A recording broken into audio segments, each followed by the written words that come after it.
Hi, everyone. Good morning and welcome to everyone. I'm Julio Capo Jr., and I'm the Deputy Director of the Wilsonian Public Humanities Lab at Florida International University in kind of sunny Miami right now. Welcome today to the second installment of season 3 of Coffee and Conversations, discussing contemporary issues with Miami Book Fair. Just a little bit about how we started. We began this webinar at the start of the coronavirus pandemic and quarantine, which truly now seems like a lifetime ago, in order to understand how cultural institutions were handling the changes before us at the time. It seemed to us that the responsibility and power of cultural institutions had and has certainly never been more poignant. So we turn to the longstanding pandemic of racism and anti-Blackness in this country in season 2, Cultural Institutions and Histories of Anti-Blackness. Today, we're going to continue to engage in these conversations about arts and culture in this moment as we continue with season 3, a collaboration with our friends at Miami Book Fair. This collaboration with Miami Book Fair involves several of the most well-known thinkers living and writing today, all of whom will be participating in the 37th Miami Book Fair between November 15th and 22nd. To top it off, today's season 3 guest, Sharon Salzberg, author of newly released and goodness, also necessary, what timing, when we needed, I can't think of something we need more in this time of reflection and mindfulness.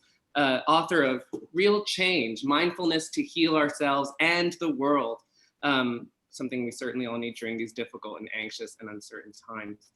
Salzberg is one of the leading voices in the field of meditation, a world-renowned teacher and thinker, and author of 11 books, my goodness, including the New York Times bestseller, Real Happiness, another necessary addition. She's the co-founder of the Insight Meditation Society in Massachusetts, and she's popularly known and sought out for her secular, modern, and accessible approach to Buddhist teachings and principles. Saying we are honored, Sharon, is an understatement.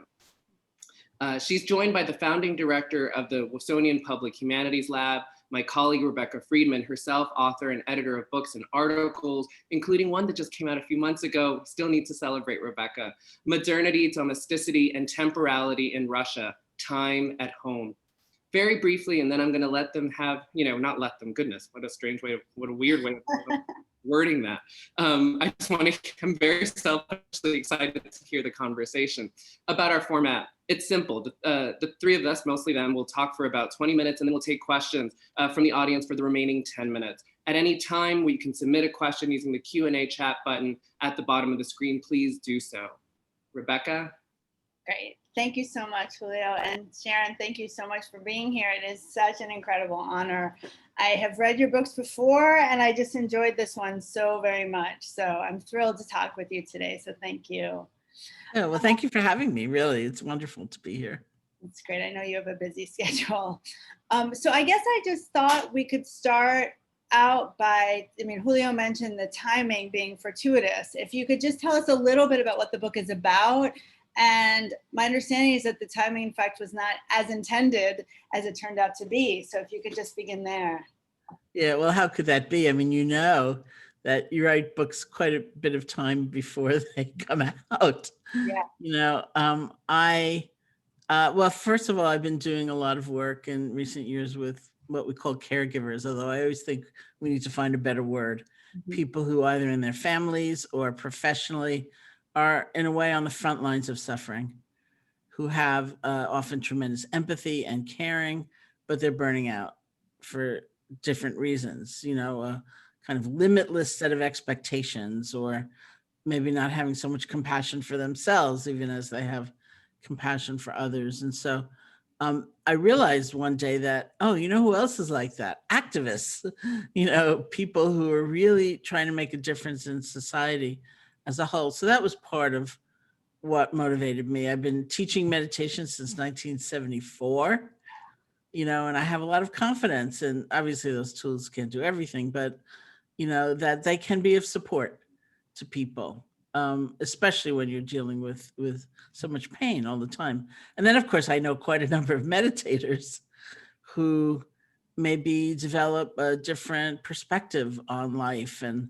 a sense of inclusion or caring that's different, but they don't know what to do. That taking that step, so much of the time what we can do seems so not enough, and so meager in some way. And so people are holding back often from trying to make a difference in a more active way. And so it was really trying to meet both those groups. And I turned the book in, I think it was either December or January. It was before the pandemic was seen for what it is. And after the pandemic, when a friend of mine was reading it in order to excerpt it, he said, I really like the book, but those examples were driving me crazy. He said, I'd read them and think, that's what made you anxious? Wait till you see what's coming. So I went to the publisher because they delayed publication from June to September. And I said, is it okay if I write a preface to somehow try to ground, in our then current reality? Of course, everything kept changing as well, but it was all I could do, it was like a moment in time. And so that's where the preface came from. And, the book has chapters in it, like moving from anger to courage, moving from grief to resilience, remembering to take in the joy, things like that. But I was very anxious that it was irrelevant, given the extreme of what people are going through. And yet, so when people say something like what you just said, I'm like so happy, like it like works even in this time. Oh yeah. Yeah, thank you. I mean, it absolutely worked. As I was reading it, I was thinking about how it is precisely what we need in this moment as these multiple pandemics face us, right? Whether it's, the coronavirus, racism, the death of democracy, and so forth. And in a way, as I was reading it, I was thinking about how your words indicate a kind of hope in wedding of personal meditative practices and social justice and political action. And I was thinking, I wonder if she's optimistic. So that's my next question for you, is whether or not, the very notion that all of these things can come together to make a difference for ourselves in the world is just powerful. So I wonder if, as author of that wedding, if you feel a sense of optimism. I do. I'm not every moment, I would say there, but there's stories I encounter of human goodness, even in the midst of everything and the kind of cruelty. We also see that just blow me up. I mean, my favorite story is of a school in Minneapolis, which after riots and stores being burnt down, became a food distribution center for people. And they put out a call. I think they needed 80 bags of food or 85 bags of food, and they got 20,000. Yeah. And I think, okay, look at that. And of course, on a personal, intimate level, I know so many people. I'm talking to you from New York City right now, where I have an apartment, but I have spent the last 7 months in Massachusetts, where I have a home. But being in touch with so many people in New York, just the day-to-day stories, like somebody said, I lived in this apartment for 12 years. I never even knew my neighbor's name. And now everybody has everyone's name and phone number, and we check on each other. We make sure we're okay. And I've seen so much of that and heard so much of that I really feel a kind of faith. I mean, and I absolutely felt that comes through in the writing of this book, and gave me a sense of optimism as I read it, and I'm sure it will for many others. I have another question, which comes from a much more skeptical place, if I may, which is, I was also thinking about how your focus on things like agency and kind of individual personal kindness and goodness and meditation and the kind of journey inward, right, is to some degree an antidote to everything that's going on for us in the world. But what about the kind of socioeconomics of it all? What about a skeptical person who says, okay, meditation is great and it's really important. However, there are all these kind of structures of power that interrupt that can't allow for that as much as we might want it to. I don't know that they interrupt that, but they exist in parallel to that for sure, and there's one section of the book where I try to talk about looking deeper, looking for causes and conditions. And The example that I use all the time, because it's happened to me so much. I've been teaching since 1974. And so, I've really seen a lot of people go through kind of individual transformations through meditation. So the example I use is so many people have said to me, I began meditating and then I was taking a walk and this person came up to me and asked me for $1 on the street and I gave them $1 Mhm. because that's my habit. That's my practice. I always give some money. But this was the first time ever I looked this person in the eye and realized it was a human being. Yeah. But there's another step that not everyone takes, which I describe as, but very few people might ask, well, what's the housing policy in the city Right. that there's so many people on the street? Right. Um, so I think that's almost its own kind of education or understanding its perspective. And I feel like in the book I did a funny loop because, as you know, it's like the book guides you in a way, and I wanted to move from that kind of individual person to person goodness of heart to a more system-wide analysis of things, and which I think I did. And then I loop back because the last story I tell in the book is of a friend who was with his dying alcoholic father Mhm. and what that was like. And I thought, oh, look what I did, because I think we have to hold both and somehow have that bigger vision, but not neglect that immediate being in front of us, because that's how it becomes real in a way.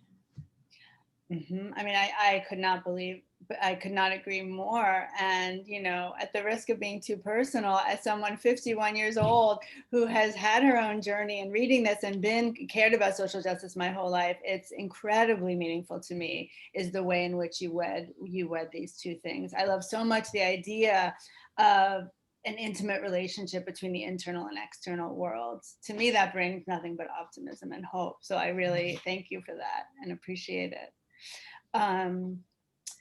So I had another thought, which is is your stories are not only, but primarily from the US and from our own cultural context. I wonder if you would suggest that some of these ideas are transferable across cultures and in other kinds of global contexts.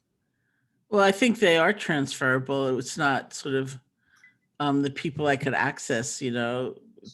to hear their own experience, which I regret in some ways. But the things like the image of the Statue of Liberty has been meaningful to me forever, and I hear from publishers around the world that, well, that may not work for us. That's not as personally meaningful, but it happens to be true for me. That she's like my personal icon and has been forever. And so I can only write it most authentically, from that level of experience. But I've been meditating since 1971. I've never had a Western teacher. I've only had Asian teachers. I've studied with teachers from Burma and India and Bhutan and Tibet and Nepal, and so it's almost like the inner work to claim it as Western, or white is like odd, but it's something that we might do. It actually uh, was born and fostered in Asian culture, and um, you see that kind of marriage there between inner and outer work, very often, and so I think it's kind of a universal message. Makes sense to me. And I appreciate also how you draw from various cultures and the quotes that you provide and so forth. I've made a note of one of my favorites, so I'm going to take the liberty of reading it.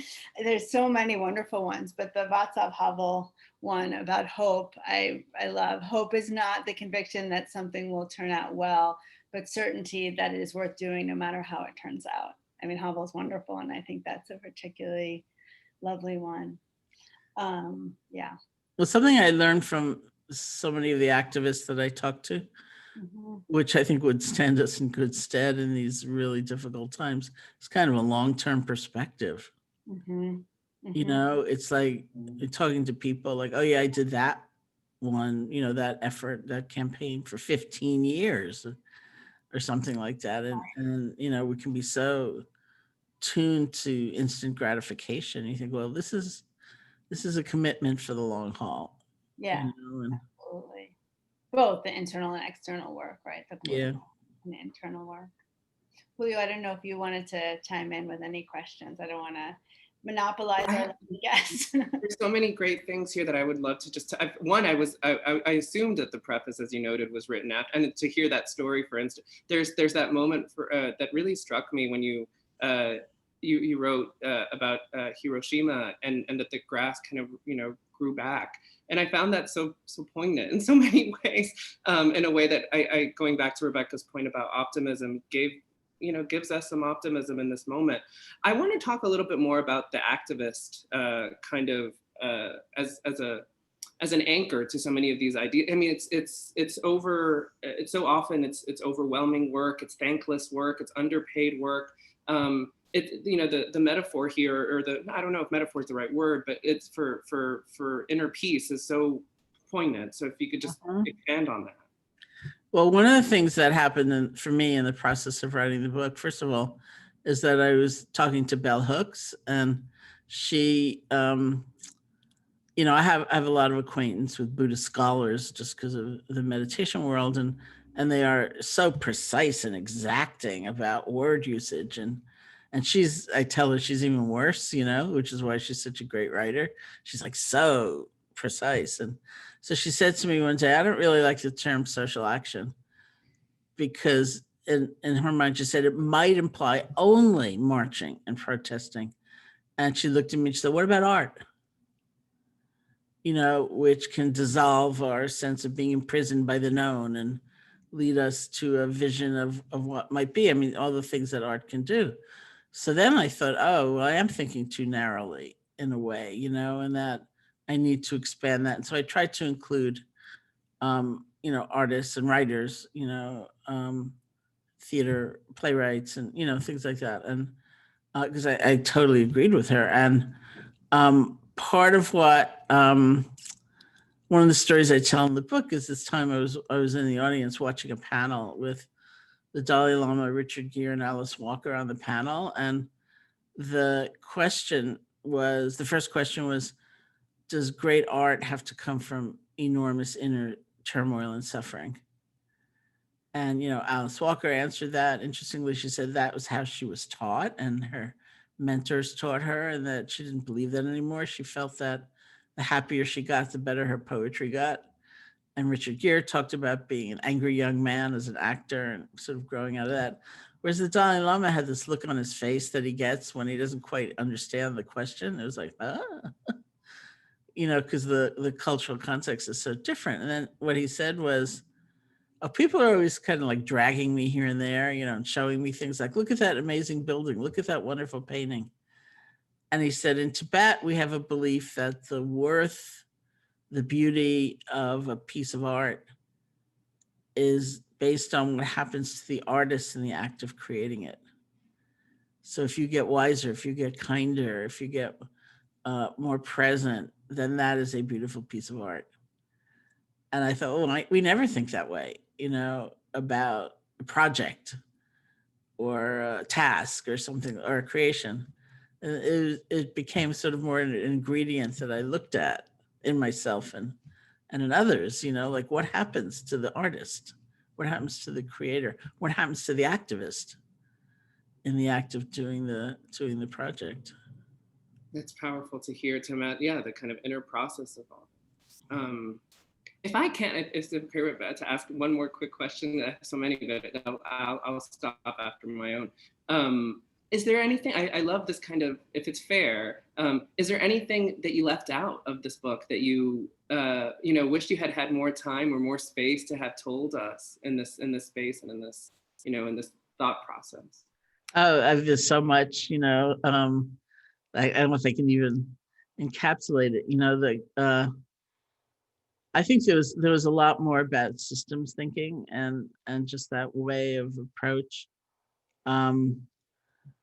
But it also felt a little chastising at one point, like as though the person to person or person to animal or, whatever the immediate kind of act is was not enough. And then I thought, well, actually the loop led me to the loop. It wasn't intentional, but I thought, okay, maybe I can hold both. And I would, I spent a fair amount of time and described in the book survivors of Parkland. And I wish I could, I wish the book was ongoing. Maybe books shouldn't have an end ever, because, I wish I could describe my experiences in that community now.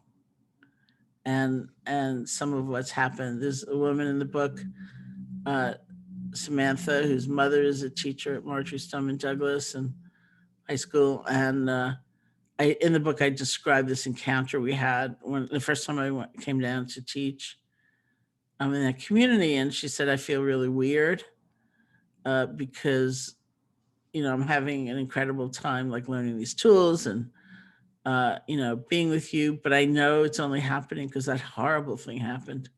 And I don't know how to get over that in order to appreciate this. And I said, I don't know that we ever get over it, but we learn to hold them both at once. So when the book launched, which was September 1st, one of the things I did was I had a series of panels, which are now up on YouTube. And one of them was from survivors of Parkland and some parents who had a child killed, and just sort of hearing what they do, for resilience. And Samantha was on the panel. So I said, hey, Samantha, do you remember the conversation we had a couple of years ago? And she said, not only do I remember it, I think of it every single day. And that sense of holding both, she said, is like, that's my North Star. That's what I try to navigate my life by. And I wish I could write a whole book about that, just the ways we have to learn to hold the joy and the sorrow and the recognition of, ooh, look at what is, and oh, look at what might be possible. And how maybe that isn't another book, I don't know, but that inspires me. Inspires me for sure. Yeah, Julio too.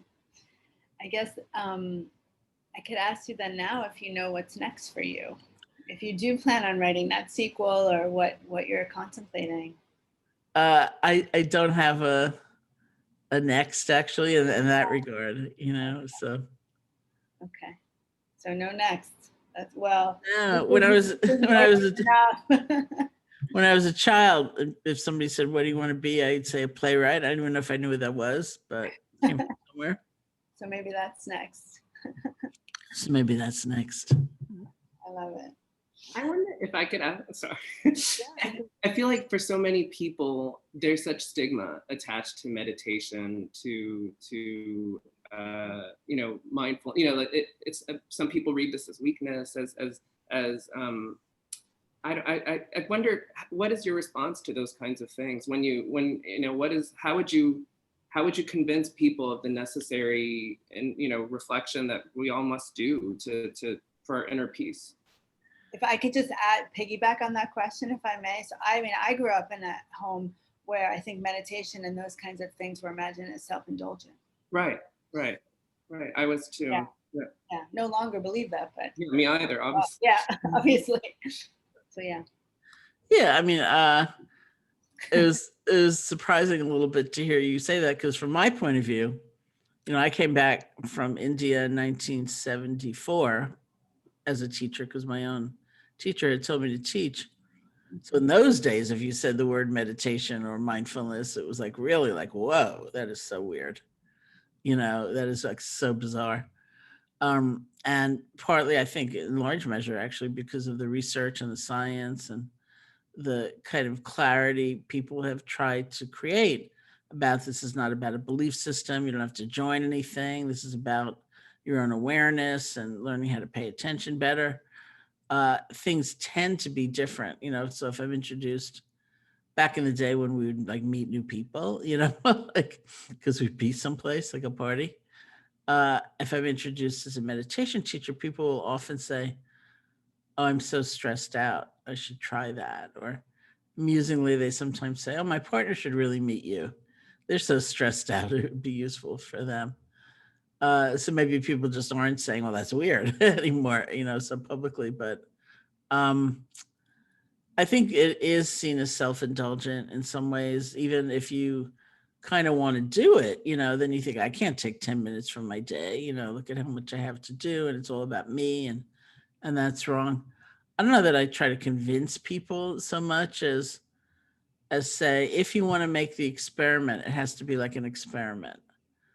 Otherwise, it's like, carrying your yoga mat around and never getting on it, so see, if you want to make the experiment, see what's reasonable for you. Is it 5 minutes a day for a week, and then you're going to assess, or 10 minutes a day? Amishi Jha, who's at the University of Miami, and she's a neuroscientist and often studies meditation. We were on a panel together not too long ago, and she said to me, 12 minutes a day is what her lab found would actually change your brain. So no one is actually suggesting 8 hours a day as a commitment. But what's hard for us, and it is hard, is that it has to be real. It's not thinking, oh, that would be good tomorrow, or, my cousin should do that. It's like, okay, I'm going to sit down and see what it's like. And I think, the science is reassuring and kind of interesting. Like, oh, it does seem to make a difference. I think, and I like that kind of idea. To me, that resonated, the idea of carrying your yoga mat but not using it. And one of the takeaways that I get from this really great book is that it's so tailored to one's individual need, and as so long as one kind of understands the principleness, the principle of interconnectedness, that there's this pathway to inner peace in that way that I think is necessary. Yeah, I mean, and sorry, no, go ahead, Julia. Oh, I was just saying, just also the idea that this book is so powerful because it gives permission in a way to go on that internal journey and still to be engaged in the world and still to do the responsible thing vis-a-vis the kind of external universe is, for me, very, very powerful. Is that a lawnmower? I could bring you some New York City sounds if you like. The joys of Zoom. Any last thoughts, Sharon, before we were looking at the time, and I would be a terrible moderator if I didn't kind of allow that space. No, thank you. I mean, actually, one of the things I just thought of in terms of that last question is, I think we count on a kind of mindfulness, whether we name it that or not, whether we get it from meditation or not. We count on it to live up to our ideals, like I have a friend who's British. He grew up in the Church of England, and he said from the time he was a young child, he would hear "Love thy neighbor as thyself," and he would be thrilled. He just thought it was the most beautiful thing ever. But from the time he was a young child, he'd get into big trouble because he was always asking, well, how? We don't like our neighbor very much. We don't like ourselves very much. So how do we deal with our anger? How do we deal with our fear? How do we deal with our own resistance? How do we deal with the thought that our caring could never be enough? First of all, we need to see it, that it's operating in the moment, that it's happening. And we learn, through mindfulness of some kind or another, what we want to let go of. What's just like an old tape that we don't need to listen to. And we learn to differentiate that from a kind of good intuition, and so we're actually counting on mindfulness all the time in order to make these things real. That's right. It's powerful to hear. So powerful. So thank you for writing this book. Thank you. Thank you for speaking to me about it. Oh my goodness. Anytime. Thank you to Sharon Salzberg, author of Real Change, Mindfulness to Hear Ourselves and the World. Go out and buy it. And all her 11 books, my goodness. I feel like that gives me anxiety. Thank you to all for joining us, and to the audience and listening and participating. Small mention, the opening music was produced and performed by Simon Mogul, tenor saxophonist studying at the New School in New York City, where Sharon is. Over the next few weeks, actually next week, I think, right? 1 or 2, yeah. 2 weeks, goodness. Time is a fun thing sometimes. We'll have a number of other authors with the Miami Book Fair here at the WPHL. We'll look forward to John Murillo, Deborah Paredes, Christians, Deb Stabler, and Penel Joseph. And please mark your calendars to join us. I'm Walter Mosley, Ilse Calderon, Bill Nye, the science guy who taught me so much as learned gravity. Abby Wambach, Joy Arho, and Natalie Portman, amongst so many others, thought leaders, and share their new work at the 37th Miami Book Fair, November 15 to 22. All readings, presentations, and conversations at the 2020 Miami Book Fair are free. Please visit miamibookfaironline.com for more information, and follow us at handle Miami Book Fair and hashtag Miami Book Fair 2020. Thank you all. Thank you again to Sharon so very much. Take care. Such an honor. Thank you. Thank you. Guys. Bye.